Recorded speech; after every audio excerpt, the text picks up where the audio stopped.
Welcome back to the Sun Devil Squire. I'm Matt Giusti. Here we are in my apartment, Taylor Swift flag. It is Friday, September 15th. It's around 3 p.m. And yesterday afternoon, some news came out saying Jalen Conyers and DeCarlos Brooks were both going to be out for tomorrow night's game against Fresno State here in Tempe.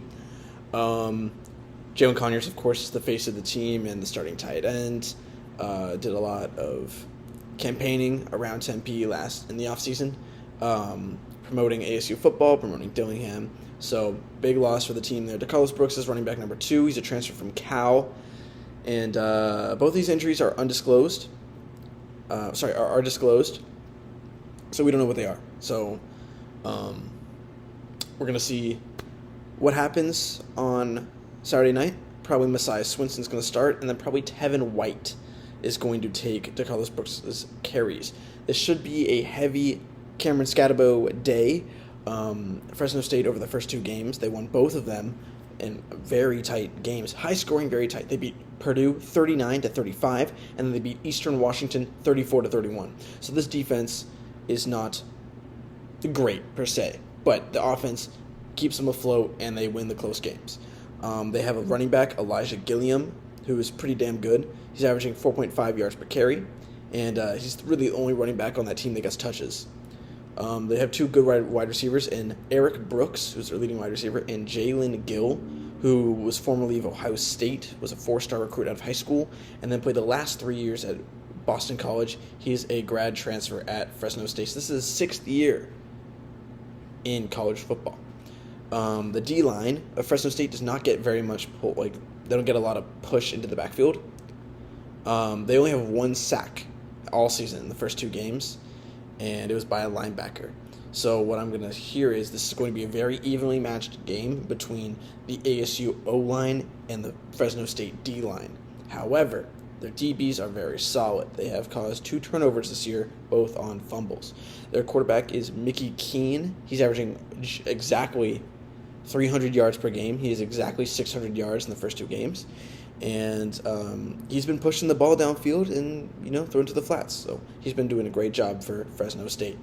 The Bulldogs are going to come in, again, 2-0 after beating Purdue and Eastern Washington. They have a very small point margin. So a couple things that ASU needs to work on, especially after last week at Oklahoma State. They looked very solid in the first half. Very solid. We were up 15-10 going into halftime. They lose that game pretty badly, and the big thing here is they scored 3 points in the second half. So they have 2 games this year. They have 6 total points in the second half. That's not going to cut it.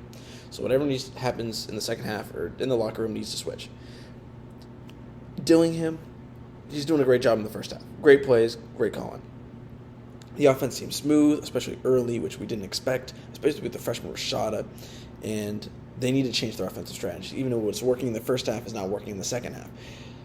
The direct snaps to Scatabo on 3rd and short and 4th and short are not going to get it done. Those are becoming predictable. You're playing 11 on 11, but, that's beatable, especially when you know it's coming, especially when there's a running back under center. You're not going to pass the ball. That's the issue there. There's bubble screens on 3rd and long, and those are becoming insanely predictable. They will not push the ball down the field as much as they should. Rashada, you need to let him use that arm. You need him to get out in space, and you need these wide receivers to run better routes. Not only are they not taking them on a lot of space, they're all bubble screens, they're all quick screens, there's a lot of wide receiver blocking, and it's not working yet.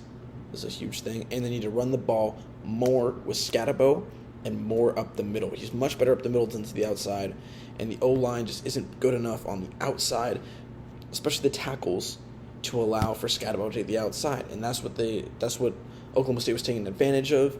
And Ollie Gordon ran all over the place in the second half after being, I think he only had 3 carries or 2 carries in the first half for less than that yardage. I think he had 3 carries for 2 yards, something like that. But one of them was a 1-yard touchdown. And in the second half, he went rampant. So Arizona State, they have players injured. They have a young quarterback. They have an inexperienced head coach who's still coming into his own. He's still trying to find how his system works with this team. And, of course, we knew this coming in. It was going to be a lot of screen passes, a lot of bubble screens, a lot of short throws. However, a lot of yak. However, that strategy hasn't quite worked yet. They are 0-2 I honestly think, they're 1-1. That Southern Utah game felt like a loss, even though they won. That Oklahoma State game, I feel like they should have won it. I really do. And they were completely outclassed in the second half. Oklahoma State is a much better team on paper, but ASU should have won that game. That's all I have to say. They looked really competent in the first half. This is Fresno State. Fresno State's one of those teams where you never want to schedule Fresno State because they're great. So this will be very interesting to see Fresno State here in ASU. Temperature is not going to play a big factor because Fresno State and ASU play in, somewhat similar temperatures, and it's a 7:30 game. I'm very interested to see what happens here. Fresno State's really good team, good O-line. They're really run-based. But with Mickey Keene, they've been throwing the ball a lot. Last year they had Jake Haener, who is now, I think, with the New Orleans Saints. This year, Mickey Keene, we'll see what happens with him, but they're going to keep that same throw-first mentality, despite their culture being usually run first. So I'm very interested to see what happens here. Again, just a short video. I'm just trying to tell you what's going on. No Conyers, no Brooks. It's going to be a lot of Scatabo, a lot of Messiah Swinson potentially, and we may even see Trenton Bourguet in the second half if that's not working, because that's what Bourguet does. He used to, screen pass. That's all he was doing last year.